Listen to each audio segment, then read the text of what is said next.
30% discount at Stone Stopper by Moonstone TM. Find us at moonstonenutrition.com. Here radio.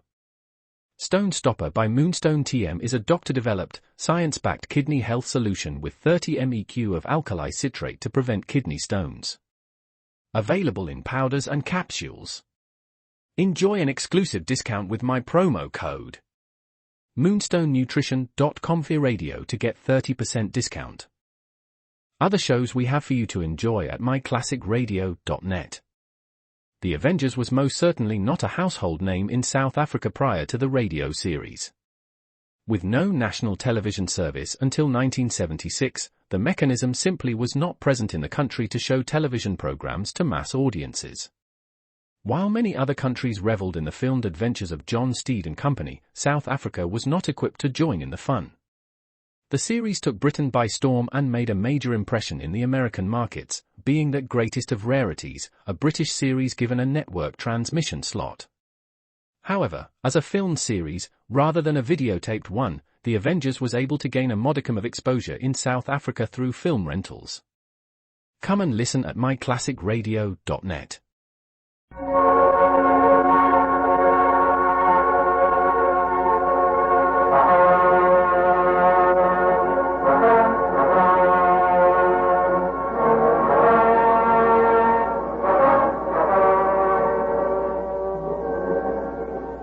We now present The Adventures of Marco Polo.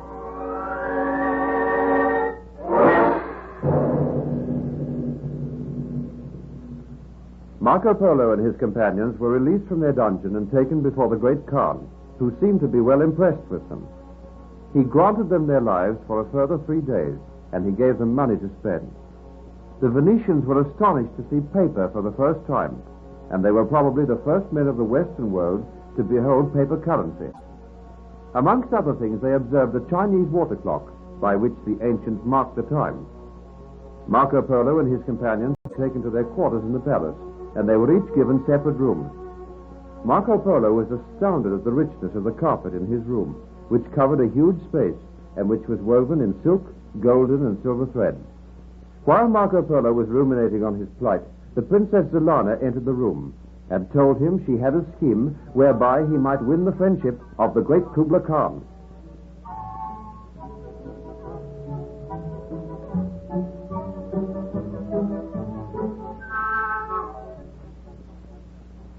Zelana, you should not have come here.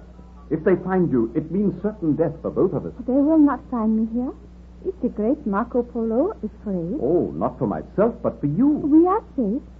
And there is some doubt as to whether I am to wed the great Kubla Khan. That is what I cannot understand. He said that you had an affliction of the face. Yes. I screwed up my face and I twisted my mouth like this.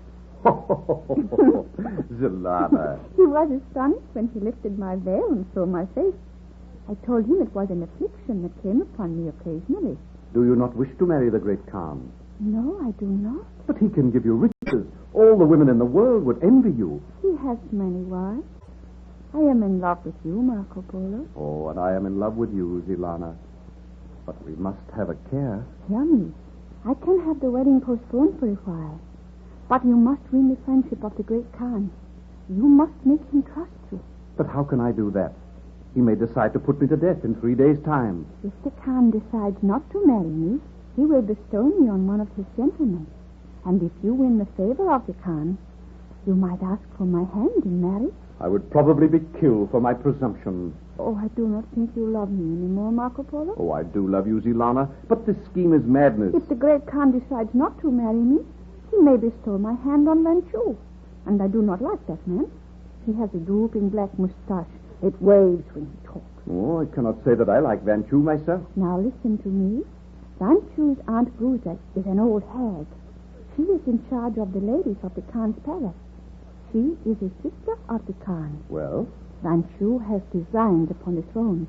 He is plotting to overthrow the great Kubla Khan. No one can overthrow the great Kubla Khan. He has the greatest army in the world. He's conquered nation after nation. I know that. But Vanchu is his nephew and the trusted governor of the city. There are many officers who plot against the Khan. And Vanchu is the head of the plotters. He is almost ready to strike. You have only been in the palace for a short while. How do you know all this? I have good ears, and it seems that the old hag Gozer is in league with Fanchu. While they thought that I was sleeping, they talked together, and I heard about the plot. Then I came here to you. Very interesting. You see, Marco Polo, it is easy.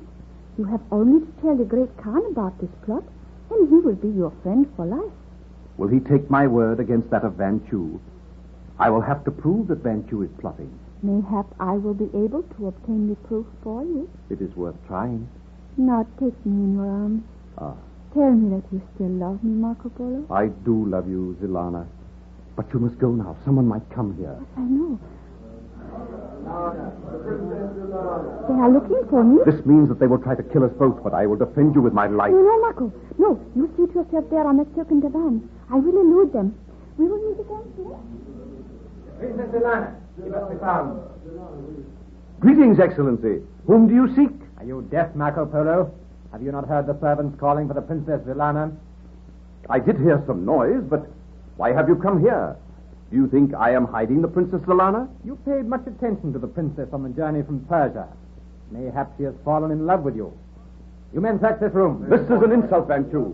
The princess has not been here, and the great Khan said I was to have every respect and consideration from you. The great Khan did not say that you were to make love to his promised bride. I tell you that the Princess Zilana is not here. Well, I can see she's not here. Perhaps she's in some other part of the palace. The Khan sent for her to speak with her, and she could not be found. Perhaps the foolish girl has run away. Why should she run away? Is she not willing to wed the Khan? I know not. You men follow me. We will make a search of all the palace. Why? Zilana, are you still here? Yes, I am still here, Marco Polo. You did not lift the cover of this divan. Did you not know that it opened like this? I did not. I thought you'd left the room by the other entrance. But why have you waited here? They may return. Kiss me, Marco Polo. Oh, Zilana, I embrace you. And I love you. And now I must go. The Khan wishes to speak with me.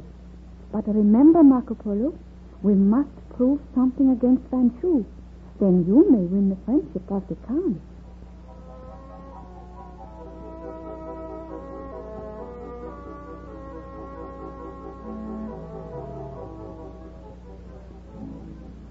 The next day, Marco Polo and his companions were allowed to go through the city with an armed escort. They went to the bazaars where the merchants sold many wonderful goods, and they saw for the first time glazed pottery. They were rather dazed by the incessant noise and chattering of the scurrying people, and by the many wonders which they beheld.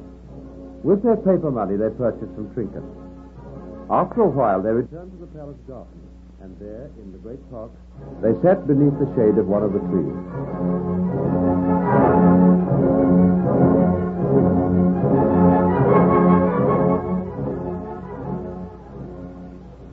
Well, Marco, and what think you of the wonders of China? The Chinese are certainly a strange people. But we did not buy anything of value today, Father. We have not had a chance to present our gifts to the great Khan. He said that we were to die in 3 days' time. He has our gifts in his possession now. Can we not make some effort to escape? Benno, you always seem to fear death. Do not all men fear death, Master Niccolo? I do not think the great Khan means to kill us. He seems well disposed towards us. If only we could think of some way to win his friendship. I think I know a way to win his friendship. Oh, that is interesting. Tell us your scheme. I cannot tell you, but if the scheme succeeds, it means that I may have to marry. To marry? Always you are thinking of women. Whom do you wish to marry this time? Well, I'm not sure that I do wish to marry. If we win the friendship of the Khan, we may have many adventures in